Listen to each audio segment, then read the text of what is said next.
Bismillahirrahmanirrahim. Assalamualaikum warahmatullahi wabarakatuh.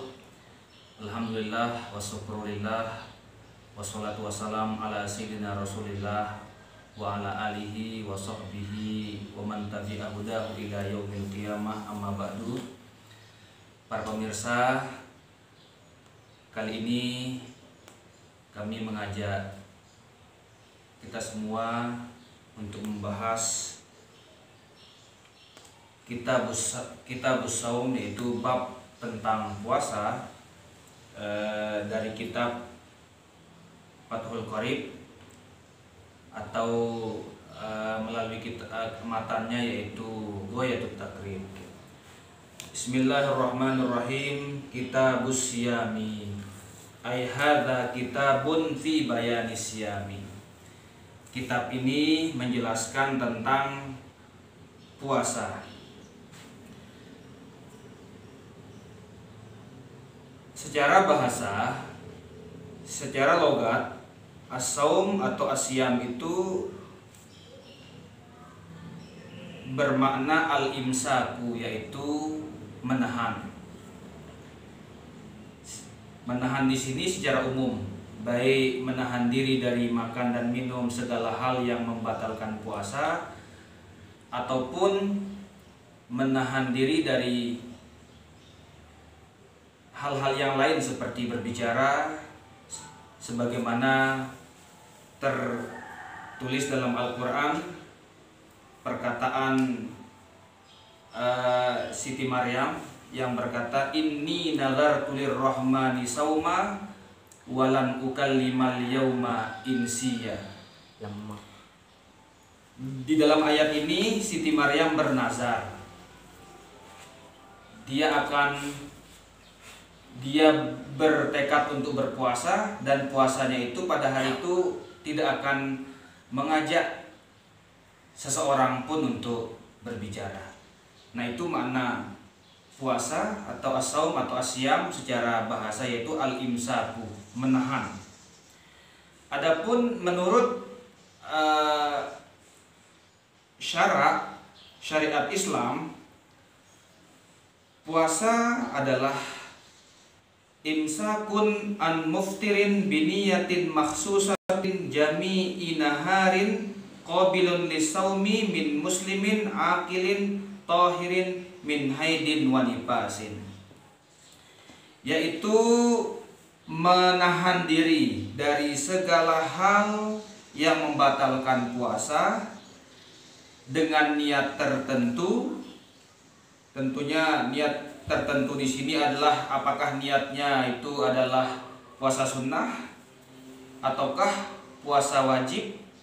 Puasa wajib itu bisa saja Ramadan, puasa Ramadan, ataukah puasa nazar dan lain sebagainya. Dan orang yang berpuasa itu harus muslimin, yaitu orang Islam, akilin, orang yang berakal, tahirin min haidin wa nifasin, dan suci dari haid dan nifas. Maka dari sini tentu orang yang dapat kita simpulkan, tentu orang yang kafir, orang yang tidak berakal atau gila, atau orang yang sedang dalam masa haid atau nifas tidak diwajibkan berpuasa. Nah, itu pengertian puasa secara bahasa dan istilah. Wasara itu wujubi syiyami thalathatu asya'a. Syarat-syarat wajib berpuasa itu salah satu asya'a, 3 perkara, ya. 3 syarat seorang wajib berpuasa.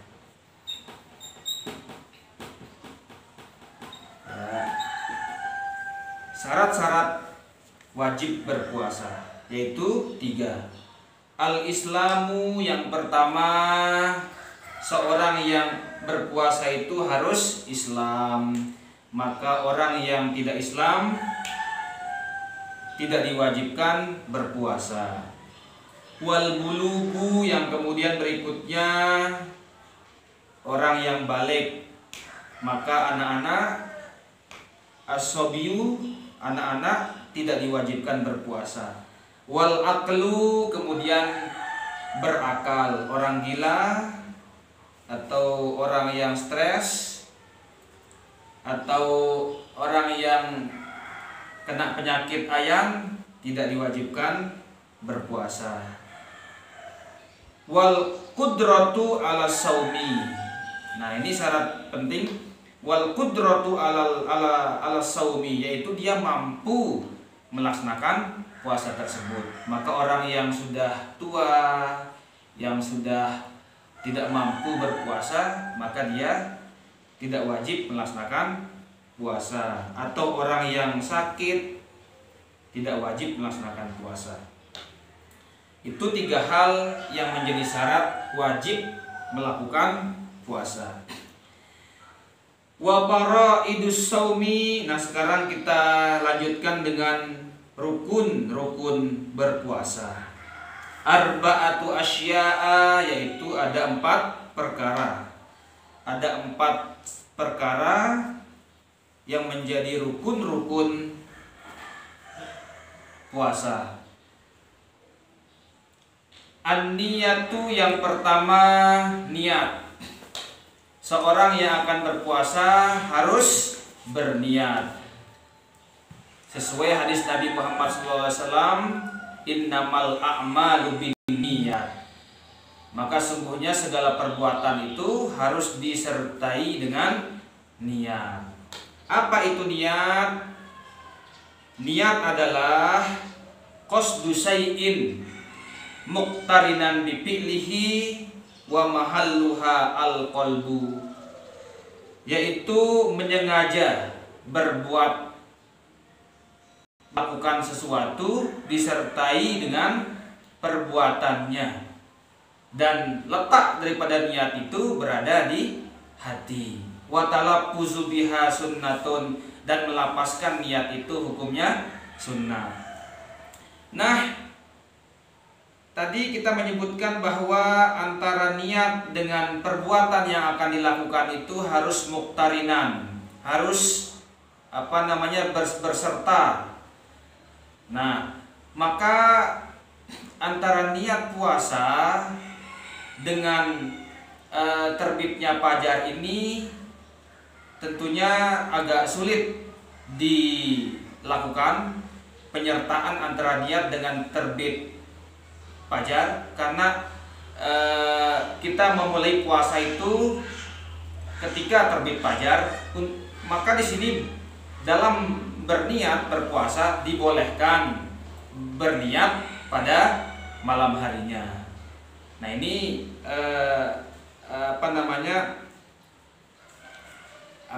khusus untuk ibadah puasa, ataupun pada ibadah yang lain seperti sholat, maka niatnya harus dilakukan pada saat takbiratul ihram, karena itu rukun pertama daripada sholat. Ketika berwudu, ketika membasuh wajah, di sanalah dia berniat, karena itu rukun pertama daripada berwudu. Nah, itu pertama, jadi an-niyatu, wajib niat, ya. Nah, sebagai ihtiyat, bentuk kehati-hatian kita, barangkali kita lolos tidur, tidak sempat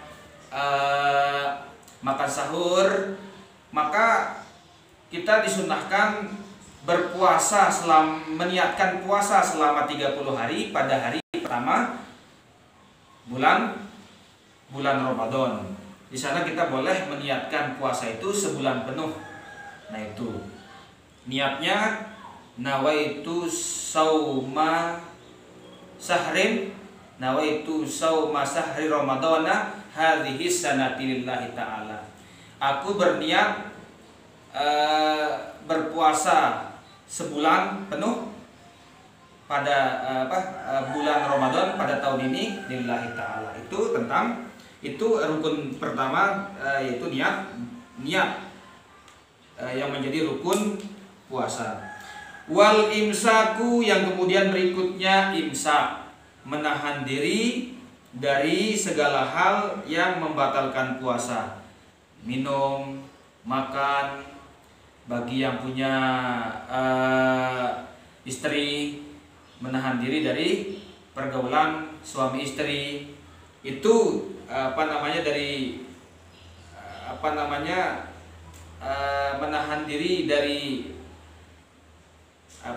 hal-hal yang membatalkan puasa yang bersifat awam. Adapun yang selebihnya, yang lebih daripada itu, kita harus menahan diri dari perkataan kotor, ya, kita menjaga anggota tubuh kita dari hal-hal yang yang sia-sia, perbuatan-perbuatan buruk, ya. Dan selebihnya lagi, tingkatan yang lebih tinggi lagi, kita harus senantiasa menjaga hati kita untuk senantiasa ingat kepada Allah Subhanahu wa taala dan menghindari hati kita dari mengingat selain daripada Allah Subhanahu wa taala. Itu tingkatan bagaimana kita melakukan imsak. Berikutnya,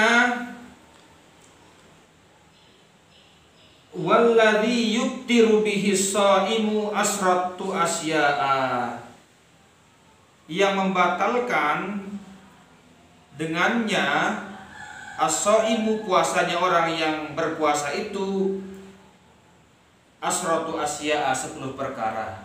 Jadi ada 10 perkara yang ketika dilakukan oleh orang yang berpuasa itu akan menyebabkan batalnya puasa seorang yang berpuasa tersebut.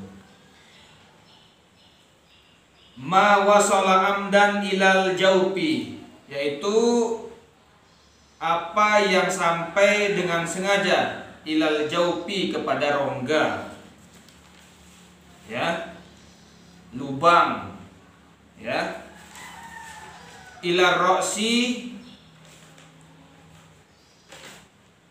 awir roksi wal huknati fi ahadis sabilaini, yaitu masuknya benda, ya, dari lubang-lubang yang ada di tubuh kita, baik itu mulut, telinga, ya, yang kemudian dari lubang itu naik ke disalurkan ke otak kita. Wal huknati, atau suntikan, ya, seperti suntikan yang disuntikan, suntikan obat yang ditusukkan ke tubuh orang yang sakit. Bi ahadis sabilaini, dari atau pada salah satu dari 2 jalan. Mana 2 jalan? Baik itu kubul ataupun dubur, ataupun rongga-rongga yang lain seperti yang tadi, mulut, telinga, dan lain sebagainya. Itu yang pertama. Jadi memasukkan sesuatu atau sampainya sesuatu, masuknya sesuatu ke tubuh kita dari lubang-lubang yang ada di tubuh kita ini, kemudian dari rongga yang ada itu mengalirkan benda yang masuk itu ke sampainya ke otak.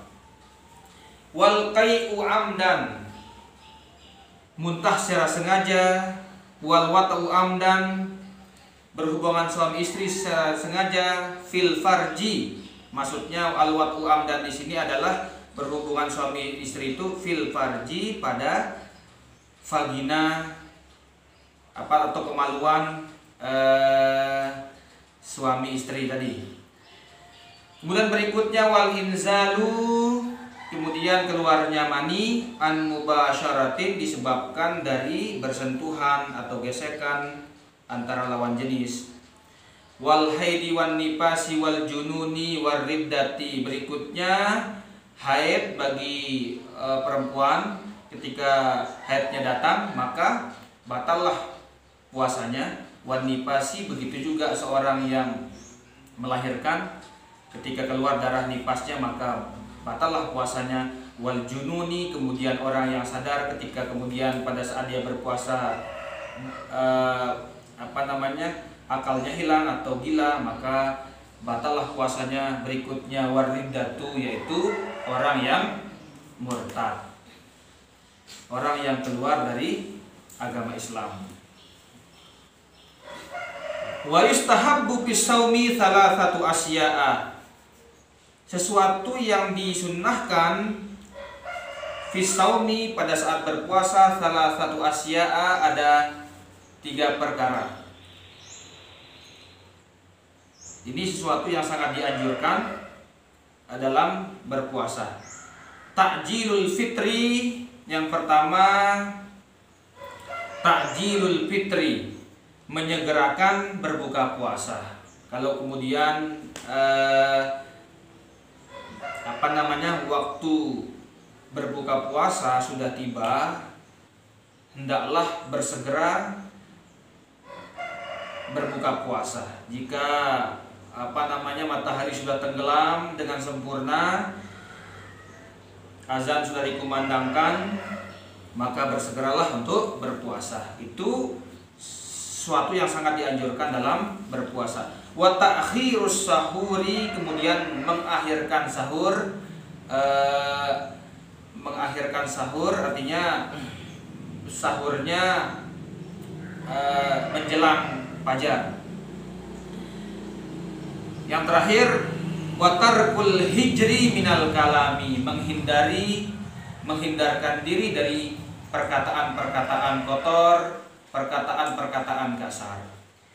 Nah, sampai di sini dulu pembahasan tentang beberapa hal tentang berpuasa. Kita sudah membahas pengertian syarat, wajib, kemudian rukun puasa, yang membatalkan puasa, dan yang terakhir tadi sunnah-sunnah dalam berpuasa.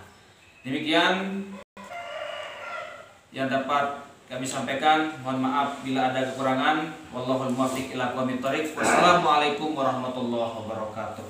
Waalaikumsalam.